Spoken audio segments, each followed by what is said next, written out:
Okay, I've got multiple angles here. I have a Bow Sim Mark wall behind me. I see, yes. Anything look familiar? Yes. Okay.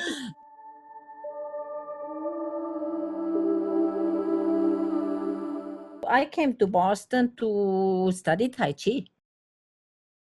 I had discovered Chang Li in the park, and then I started studying with him. And then one of the students, Ellen, also a woman, had Sifu's book in John Lee's class. But she was very discreet. So after class, we see her standing and looking at the book, and I said, "Oh, can I look?" And she showed it to me, and she said, "That woman just came to Boston. She was brand new. That was right after she opened the school."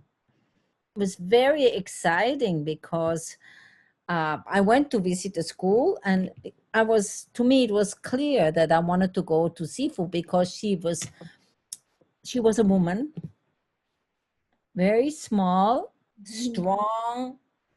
She physically so small, but she was like a very big lady for me. You know what I mean? She emanated something.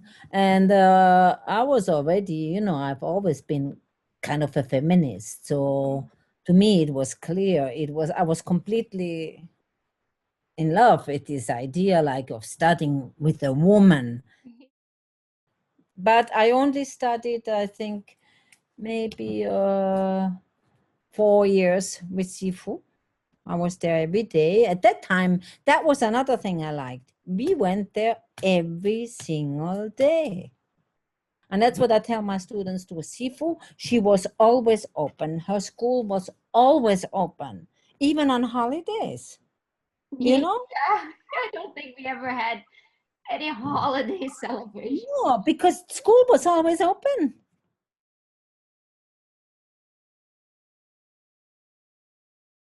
I was in the very first group.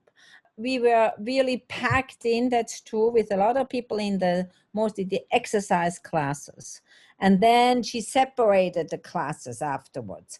Everybody did exercises together, warm-ups, and then we had different things. Some people did basic Tai Chi, some people we did Yang Chuan, some people did, weapons forms, and then it got a little bit separated. And in the Taitung village, in that school, she had a green curtain, and we would have to practice behind the curtain.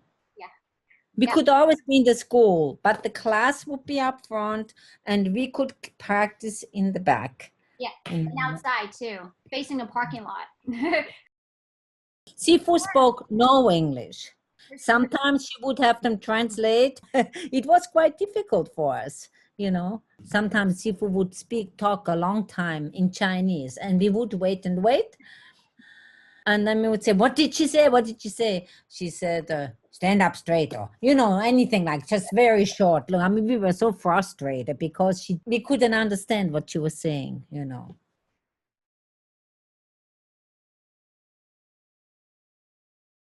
We had to use it all the time, and Sifu was a little bit military-like, For example, she would always say, "Okay, you can do better. You can go longer. How long? How long? To how many counts we would have to count. You count to 10. No, you count to 15. Now you count to 20." She was really like pushing further and further all the time. She was driving us hard, I always say to my students, this is nothing. I mean, at Sifu Bow Sim Mark school, everybody did the splits. Yeah.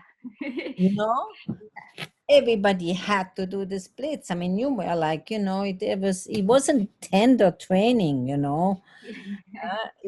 but I liked it, of course. I was very young then, and the ladder was part of it too. You get up one more, and you stay longer. It was kind of competition between the students in a fun way, but also in a serious way. You wanted to get good at this, Mm-hmm. It was exciting. It was very exciting.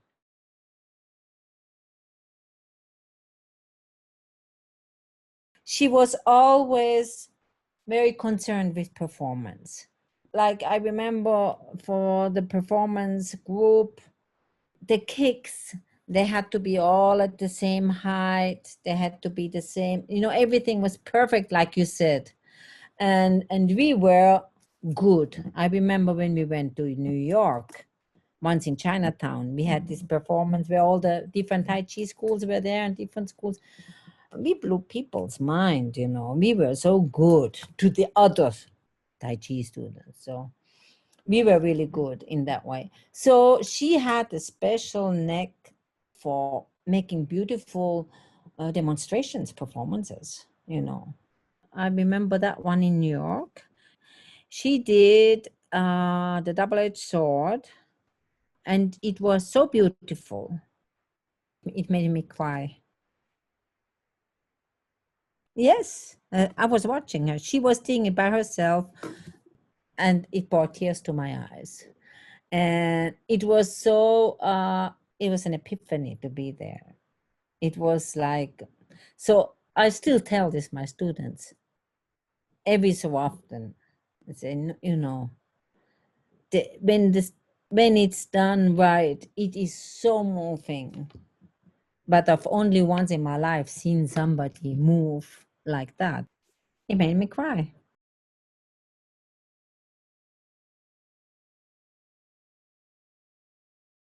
Now looking back on how this story of hers shaped, we were new immigrants. The family were new immigrants, and just already started traction in China and in Hong Kong, teaching.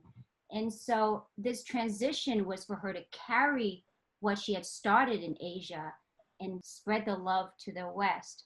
And there's quite a bit of challenges to that because of her culture, because she was bringing her cultural art and sport to introduce to the West, but establishing this cultural art in an Asian community. Yes. Different type of Asian Americans.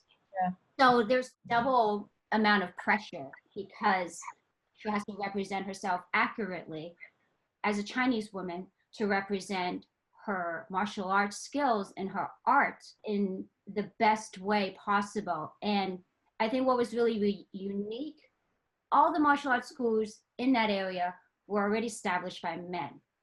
That's right. The style that the Americans were exposed to was, in that time period, nothing like Chinese Wushu. Tai Chi wasn't popularized yet. So there were some people that perhaps saw what she was bringing to the table as a challenge or as a threat.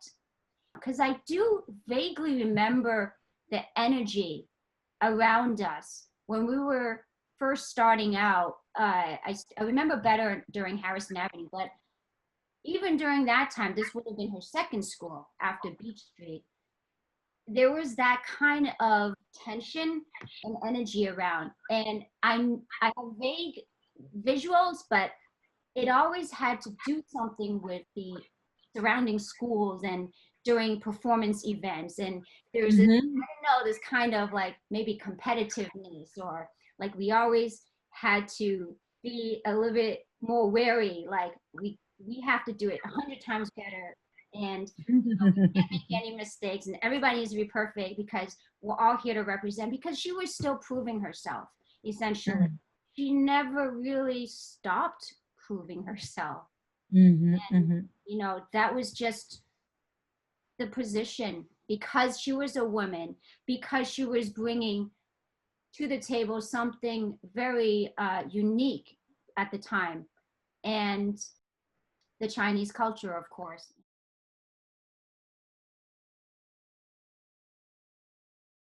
One time when I came to visit, I came to study, take private lessons from her. And at one point she said to me, "Oh, Cornelia, now you know what it's like, because you are a mother too." Because I had children by then. And it was the moment when she said, like, now you know what it's like, it's not easy for us women with children to run a school, because she was standing alone a lot more than I am, because by the time I came along, it was already more common that women would want their own thing. And also, I'm not Chinese. Maybe in the Chinese community, it was even more rare.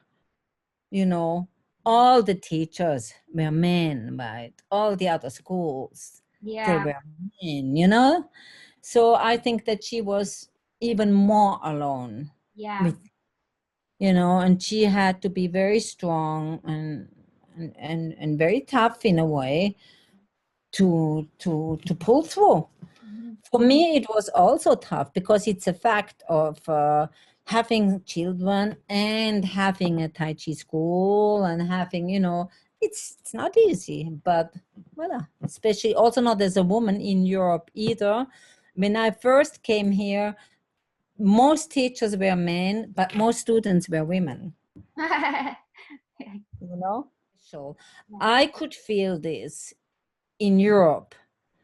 And if I think of Sifu, it must have been even that much more important, you know, that part of being a woman, making your way, keep making a stand, you know. Mhm.